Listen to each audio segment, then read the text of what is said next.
তৈরি করবো অনেক মজার একটি সস, গ্রিন চিলি সস। তার জন্য কাঁচামরিচ, রসুন আর মরিচ, পোড়া মরিচ নিয়েছি, ধনিয়া পাতা, আর সঙ্গে আছে যে পুদিনা পাতা।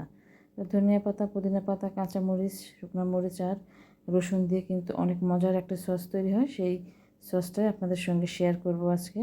তো প্রথমে আমি দিয়ে দেব যে কাঁচামরিচ,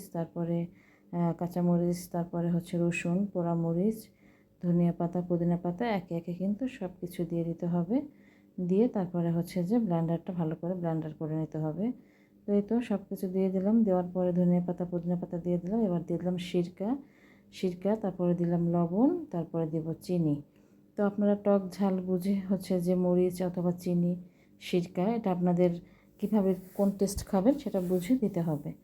তো একদম দেখবেন যে খুব দ্রুতই এই সসটি তৈরি হয়ে যায়। আর বাসায় স্ন্যাক্স অথবা হাতের তৈরি পাকোড়া, সমোসা, যে কোনো কিছুর সঙ্গে কিন্তু এই সসটি খাওয়া যায়। আর এখন তো আমরা বাসায় প্রায় দেখা যায় অনেক নাস্তা তৈরি করি, রোল তৈরি করি, চিকেন ফ্রাই, তন্দুরি চিকেন, যেটাই তৈরি করি না কেন এই সসটা দিয়ে খেতে কিন্তু আসলে অনেক ভালো লাগে। দেখেন কত সুন্দর সস হয়ে গিয়েছে একদম অল্প সময়ের মধ্যে।